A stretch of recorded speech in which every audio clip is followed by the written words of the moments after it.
अस्सलाम वालेकुम नाजरीन। आज का मेरा टॉपिक है क्रिसमस ट्री। क्रिसमस ट्री को कई नामों से जाना जाता है। इसका असली नाम ओरोकेरिया है और इसे मंकी पजल ट्री भी कहा जाता है, क्योंकि इस पे चढ़ने के लिए जो मंकी को थोड़ी मुश्किल होती है ना, इसलिए इसे मंकी पजल कहा जाता है। दोस्तों, मैं हूँ शाजिया और आपका वेलकम करती हूँ आपके अपने ही YouTube channel cooking and gardening with sons में। दोस्तों, जहाँ तक पाम ट्री के साइज की बात की जाए तो अगर ये ज़मीन में लगा हुआ हो तो ये 40 से 45 फीट लंबा ऊंचा भी जा सकता है, मगर गमलों में हम इसके साइज को मेंटेन कर सकते हैं। हम जितना बड़ा गमला लेंगे उसका साइज उतना ही बड़ा होगा। ये गमले के हिसाब से इसका साइज चेंज होते रहता है और इसको हम मतलब कब रिप्लांट करें, कब रिपोर्ट करें, उसका भी टाइम होता है। इसको साल में 2-3 साल में एक बार रिपोर्ट करना पड़ता है। रिपोर्ट भी हम इसको कब करेंगे, जब इसके ड्रेनेज होल से इसकी जड़ें बाहर आने लगे, तभी हम इसको रिपोर्ट कर सकते हैं। अदरवाइज ये जैसा है इसको ऐसे ही रहने दिया जाए। अब बात करते हैं इसके ग्रोइंग पीरियड की। इसका ग्रोइंग पीरियड फरवरी से लेकर अक्टूबर का होता है। तो फरवरी से लेकर अक्टूबर तक हम इसमें हर महीने इसमें हम फर्टिलाइजर डाल सकते हैं, गोबर खाद डाल सकते हैं। मगर अभी जैसा सर्दियों का मौसम चल रहा है अभी, तो अभी हम इसमें फर्टिलाइजर नहीं डाल सकते, इसमें किसी तरह की खाद नहीं डाल सकते और पानी भी इसमें बहुत कम डाल सकते हैं। मतलब जब तक इसकी मिट्टी अच्छी तरह से वेल ड्रेन ना हो जाए। ये देखिए, इस तरह से ये बिल्कुल सूख चुकी है मेरे प्लांट की मिट्टी। जब तक इस तरह से पूरी सूख ना जाए तब तक हम इसमें पानी नहीं डाल सकते, क्योंकि ये ज़्यादा वाटरिंग से एकदम इसकी जड़ें गल जाती है और ये पौधा हमारा ख़राब हो जाता है। तो सर्दियों में इसमें ज़्यादा वाटरिंग नहीं करना चाहिए। हफ्ते में 2 बार, जब तक इसकी मिट्टी पूरी तरह से सूख ना जाए तब तक। हाँ, मगर ये इसको मॉइस्चर पसंद होता है, इसका मतलब ये भी नहीं है कि इसकी मिट्टी बिल्कुल सूख जाए। इसमें मिट्टी में थोड़ी नमी बनी रहना चाहिए, इसलिए हम इसमें 2 दिन में एक बार पानी डाल सकते हैं। अगर देखा जाए तो ये एक तरह का हाउस प्लांट ही है। इसे हम अपने ऑफिस में, घर में और अपने लिविंग रूम में, बेडरूम में, हर जगह रख सकते हैं। ये बिल्कुल भी अपने कमरों में बिल्कुल अच्छे से सरवाइव कर जाता है, मगर एक शर्त पे कि वहाँ पे इसको डायरेक्ट सनलाइट तो ना मिले, मगर छन के आती हुई धूप इसको बराबर मिलनी चाहिए। तो जैसे खिड़की के पास इसको रखेंगे तो वहाँ पे छन के अगर इसको धूप मिलती रहेंगी तो ये बहुत अच्छे से सरवाइव करेगा। अब बात की जाए इस पे सनलाइट की, तो हम इसे डायरेक्ट सनलाइट में नहीं रख सकते। अगर हम इसको डायरेक्ट सनलाइट में रखेंगे, देखिए मैंने इसको डायरेक्ट सनलाइट में रखा है, तो ये देखिए इसके जो है ये पत्ते बिल्कुल ही पीले होने लगे हैं। इसको सुबह के 2-4 घंटे की ही सनलाइट की ज़रूरत होती है, 2 या 3 घंटे की, उससे ज़्यादा की नहीं। ज़्यादा तेज़ धूप में हम इसको नहीं रख सकते हैं। और इसकी अगर लाइफ की बात की जाए तो इसकी ज़िंदगी 150 साल से भी ज़्यादा, 150 साल से भी ज़्यादा होती है। अक्सर आप लोग पहाड़ी इलाकों में घूमने के लिए गए होंगे तो आपने इसके बहुत ऊंचे ऊंचे दरख्त देखे होंगे क्रिसमस ट्री के, वो बहुत पुराने होते हैं। तो ये मान के चला जाए कि इसकी ज़िंदगी 150 साल, 150 साल से भी ज़्यादा इसकी लाइफ होती है। अब बात करते हैं इसकी मिट्टी की। जहाँ तक आप जानते हैं ये पहाड़ी पौधा है, तो इसकी मिट्टी की रिक्वायर भी वैसी ही होंगी। तो इसे एसिडिक सॉइल पसंद है। बेसिकली ये एसिडिक सॉइल को पसंद करता है, तो इसलिए इसकी मिट्टी वेल ड्रेन होना चाहिए। पहाड़ों में भी हम देखते हैं कि ये जो प्लांट होते हैं, ये जो पौधे होते हैं, बिल्कुल स्लोप में पहाड़ों पे बिल्कुल स्लोप में लगे रहते हैं कि क्योंकि बारिश का पानी आता है तो ये उसमें ठहर नहीं सकता है, वो स्लोप से बह जाता है, इसलिए इसे ज़्यादा पानी की रिक्वायर नहीं होती है। और स्लोप में रहने के कारण पानी इसमें बिल्कुल जमा नहीं हो पाता है और बह जाता है। तो बिल्कुल ऐसी ही मिट्टी हमको अपने गमले में के लिए तैयार करना है। तो चलिए आइए जानते हैं कि इसके लिए हमें कैसी मिट्टी तैयार कर। तो आप 40% अपनी गार्डन सॉइल ले लीजिए, 30% जो है अपना कंपोस्ट गोबर खाद ले लीजिए और 30% उसमें अपनी सैंड मिला दीजिए और थोड़ा सा एप्सम सॉल्ट, और अगर आपके पास अवेलेबल है तो बोन मिल भी आप उसमें मिला सकते हैं। ये बहुत अच्छा इसके लिए सॉइल मिक्सचर तैयार हो जाए। और मिट्टी देने के बाद भी सबसे ज़रूरी चीज़ जो इस पे होती है वो सनलाइट होती है। इसको इनडायरेक्ट सनलाइट की ज़रूरत बहुत ज़्यादा होती है। इसको जितनी ज़्यादा इनडायरेक्ट सनलाइट मिलेंगी उतनी ही ज़्यादा ये इसके पत्ते मतलब बहुत खूबसूरत सा ग्रीनरी कलर इसमें आता जाएगा। अगर इसको आप अपने टेरेस पे रखते भी है तो इस पे डायरेक्ट सनलाइट नहीं पड़ना चाहिए। जिस तरह छन छन के या तो पेड़ के नीचे, किसी बड़े पेड़ के नीचे रखिए, या फिर जहाँ से छन के इस पे धूप आए इसको ऐसी जगह पे रखिए, तो ये बहुत अच्छे से सर्वाइव करेगा। और मैंने पहले ही आपको बताया कि इसकी ज़िंदगी बहुत लंबी होती है।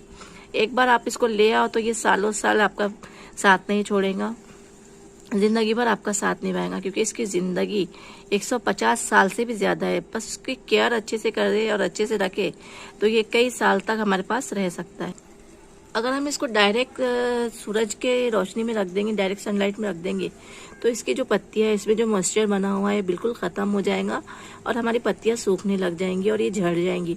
और याद रखिए, जहाँ से ये एक बार झड़ गई तो दोबारा वहाँ से नहीं निकलती है, और निकलती भी बहुत मुश्किल से है। तो इसको डायरेक्ट सनलाइट में नहीं रखना है, आपको तेज़ धूप में नहीं रखना है। हाँ, अगर सुबह की 2-3 घंटे की अगर इसको धूप मिलती है, वो भी छन के, तो वहाँ आप इसको आराम से रख सकते हैं, वहाँ ये सर्वाइव कर जाएंगे। अब बात करते हैं कि ये किस तरह से बढ़ता है। ये इसी तरह से देखिए गोलाई में बढ़ता है, हर तरफ से इसके पत्ते निकलते हैं, इस तरफ से और इस तरफ से, इस साइज में बढ़ता है।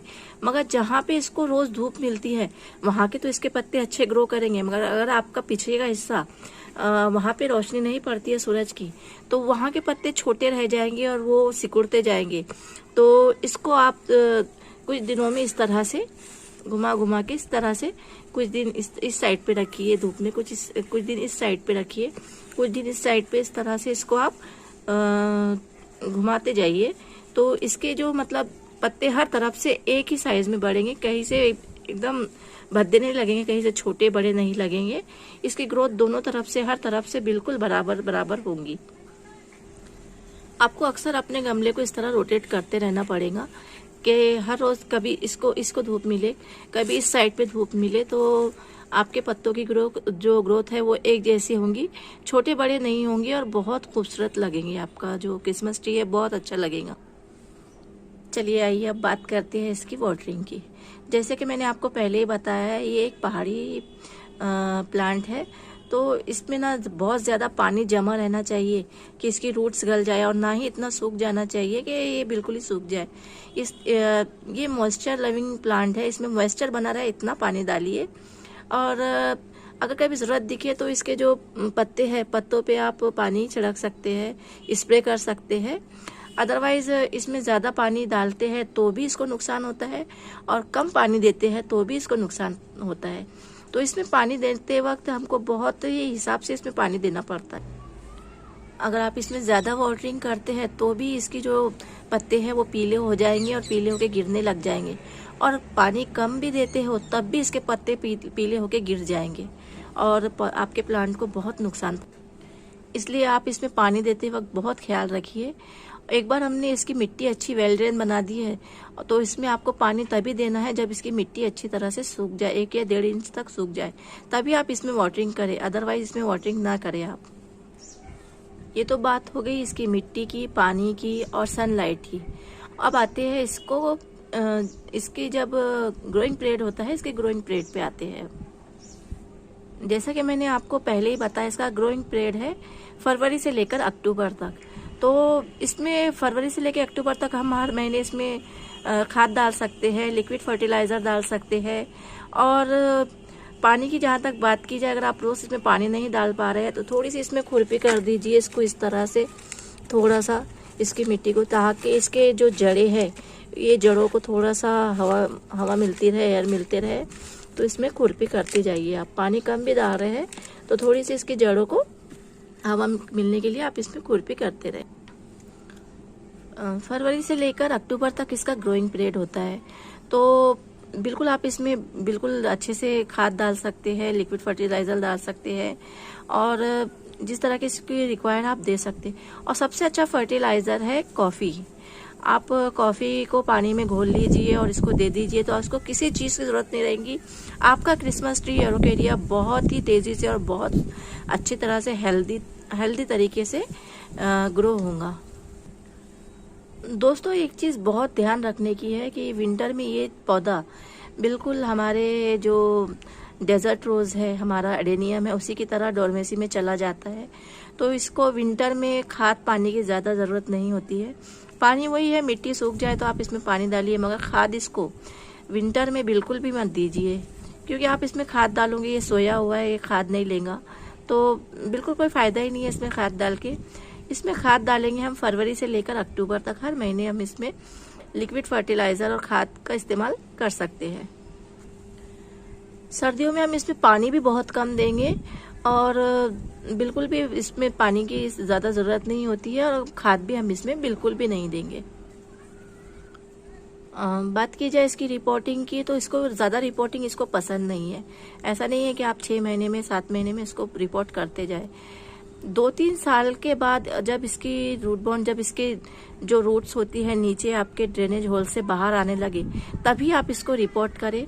छोटे गमले से बड़े गमले में इसको शिफ्ट करें, वरना ये जैसा है इसको ऐसा ही रहने दिया जाए। बिल्कुल भी इसको परेशान ना करें। अभी बहुत ही क्या कहें कि साथ निभाने वाला आपका पौधा है। आप एक बार इसको घर ले आइए तो ये सालों साल आपका साथ निभाएगा। तो अब बात करते हैं इसके मेंटेनेंस की। अगर मैंने अभी आपको जितने तरीके बताए, आपने बिल्कुल उसको वैसे स्टेप बाय स्टेप फॉलो करते हुए इसको पाला है, तो ये सालों साल आपका साथ दे पाएगा, बहुत साल तक आपके पास बना रहेगा। ये पहाड़ी पौधा है, इसको ह्यूमिडिटी पसंद है, तो जहाँ जहाँ ह्यूमिडिटी है और सर्दियों में हमें इसे पानी कम देना है, तो बिल्कुल ही ये अच्छे से आपके पास सर्वाइव कर जाएगा। और मैंने जैसे कि बात की है खुरपी की, गुड़ाई की, तो इसकी गुड़ाई करते रहिए, इससे रूट से इसको एयर मिलती रहती है। गुड़ाई तो हर पौधे के लिए, हर प्लांट के लिए बहुत ज़रूरी होती है। आप अपने हर प्लांट में गुड़ाई करते रहिए, तो उससे जो उसकी रूट्स होती है उनको सांस लेने का मौका मिलता है। अब बात करते हैं इसके प्रोपोगेशन की, तो ये कटिंग से बिल्कुल भी प्रोपोगेट नहीं होता है। इसके आप उसे सीड पॉट कह दीजिए या कुछ और कह दीजिए, वो आते हैं सीड आते हैं, उससे ही ये ग्रो होता है, वरना ये कटिंग से प्रोपोगेट नहीं होता है। हम अक्सर बात करते हैं कि इसको यहाँ से कट कर दीजिए, हर पौधे के बारे में करते हैं, मगर इसको हमारे क्रिसमस ट्री को हमको बिल्कुल भी यहाँ से कट नहीं करना है। क्यों? क्योंकि इसकी खूबसूरती ही इस तरह के बढ़ने में है। अगर हम इसको यहाँ से कट कर देंगे, बिल्कुल ऊपर से कट कर देंगे, तो इसकी 2 ब्रांचेस निकल जाएंगी, तो जो इसकी खूबसूरती है वो बिल्कुल ही ख़त्म हो जाएंगी। तो हमें इसे ऊपर से बिल्कुल भी प्रूनिंग नहीं करना है, कट नहीं करना है। ये जिस तरह बढ़ रहा है इसको इसी तरह बढ़ते रहने देना चाहिए। तो दोस्तों, अगर आपको क्रिसमस ट्री के बारे में मेरी मालूमात पसंद आई होंगी तो मेरे वीडियो को लाइक कीजिए, शेयर कीजिए और मेरे चैनल को सब्सक्राइब कीजिए, और साथ ही दिए हुए बेल आइकन को ज़रूर प्रेस करिए, ताकि मेरी आने वाली हर वीडियो आपके पास सबसे पहले पहुंच सके। Thank you for watching.